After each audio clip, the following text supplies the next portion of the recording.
Let me show you all of the Moto AI settings available for Motorola Signature. So first of all, we'll need to launch our settings. Inside, we'll be able to find Moto AI right here. And now before we cover any options that are available right here, I should mention that on this phone, on Motorola Signature, you can find a dedicated button right here on the left side, which is literally called AI button. So you can use it to call out Moto AI. I will show you that in a moment. So now when we know that there's this button, let's cover launch gestures first. So this will allow you to choose how you want to call out your Moto AI. You can go for the AI key that I told you about just a second ago, and by pressing and holding it, we can access Moto AI. By double pressing on it, we can choose one of the actions, catch me up or pay attention.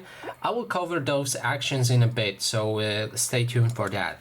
Then we have press and hold power button. You can also hold the power button right here to call out Moto AI or other assistants if you like, or no action at all if you want.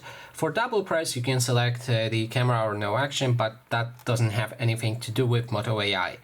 Then there's the quick launch options, which is a back tap on your phone. If you perform something like this on this image, you'll be able to make one of the shortcuts, and this shortcut can be calling out Moto AI as well. Then there's floating bubble, which means when you call out and activate your Moto AI assistant, it will appear as a floating bubble and remain like that. Then we have actions. So here's the actions that I told you that I will talk about. You have catch me up. If you say catch me up or call out this specific option, you'll be able, your AI, Moto AI, will be able to basically get a quick summary of notifications from your personal communication app. So you will receive everything and not everything. You will receive an update on your communication so you can know what exactly is going on with your friends and etc. So then we have Playlist Studio. Right here you will see apps, specifically music apps. For example, YouTube Music, Spotify, Amazon Music in this case.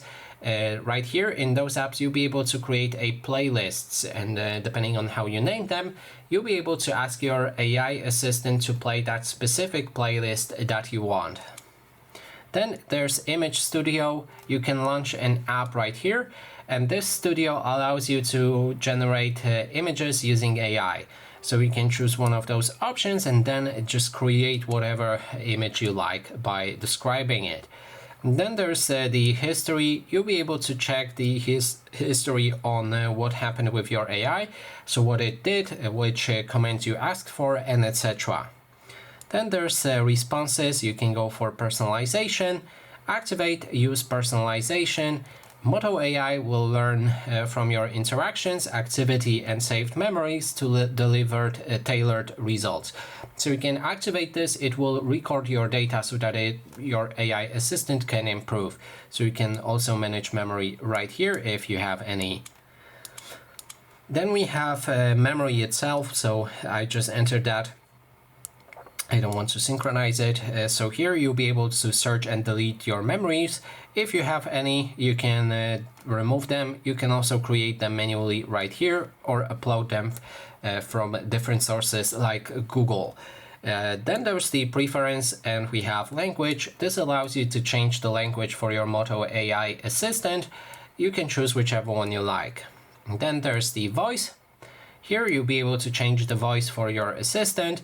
I think you will get different voices depending on the language, so keep that in mind. Then you can enable or disable talkback, get a voice readout of AI responses when using voice as an input. You can also enable or disable adaptive readout. Moto AI will provide text responses when you're looking at your screen and voice responses when you're looking away. Sorry for that. Next we have show on lock screen. This speaks for itself, so you can enable it and that way access your Moto AI in lock screen.